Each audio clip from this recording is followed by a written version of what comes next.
अगली खबर का रुख करते हैं और आपको भारतीय रेलवे के उस नए प्रयोग के बारे में बताते हैं जो लाखों लोगों को भावुक और भाव विभोर कर रहा है।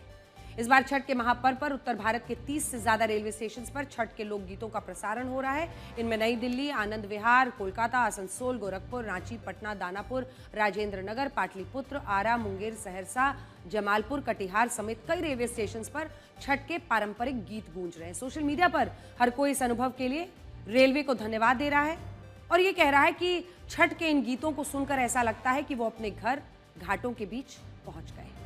रेलवे की ये सांस्कृतिक पहल यात्रियों को उसी भावना से जोड़ रही है जहां गीतों की धुन में भक्ति, घर की याद, गंगा मैया की आराधना एक साथ झलकती है।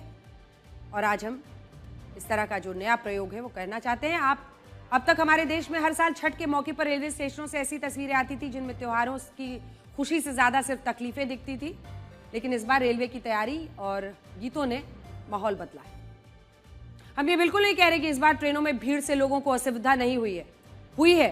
तस्वीरें भी आई हैं। रेलवे के इंतजामों में कमी थी और वो दिखी भी है। कमियां थी, इन कमियों को दूर भी करना होगा, लेकिन इसी के साथ आपको ये भी समझना होगा कि इस बार रेलवे ने अलग अलग शहरों, राज्यों से अपने घर जाने वाले लोगों के लिए एक अलग पहल की है।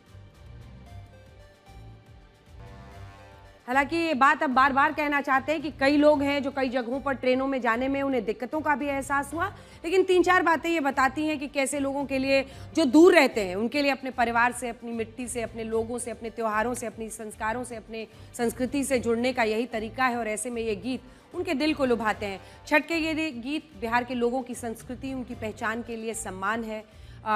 ये भी पता चलता है कि भारत के हर राज्य में थोड़ा बिहार भी बसता है। त्योहार मनाने के लिए लोग इन गीतों के जरिए अपने घरों को पहुंच रहे हैं, खींचे चले जाते हैं। और ये भी है कि अगर एक पहल की जाए, दीपोत्सव अगर अयोध्या में की जाती है तो ऐसा अगर पहल यात्रियों के लिए किया जाए तो वो भी अच्छा है। आखिरी बात यह है कि आज लोक गायिका शारदा सिन्हा हमारे बीच नहीं है, लेकिन इसके बावजूद उनकी आवाज़ हमें हर पल ये एहसास दिलाती है कि पूरा बिहार शारदा सिन्हा के साथ इस बार भी छठ का त्योहार मना रहा है। वैसे छठ शब्द संस्कृत के षष्ठी शब्द से निकला है, जिसका अर्थ होता है दिवाली के छठे दिन।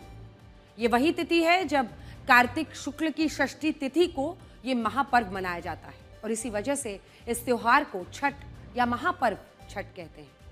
लोक कथाओं और पुराणों के अनुसार छठी मैया को भगवान सूर्यदेव की बहन माना जाता है। उन्हें संतान सुख, आरोग्य, दीर्घायु की देवी कहा गया है।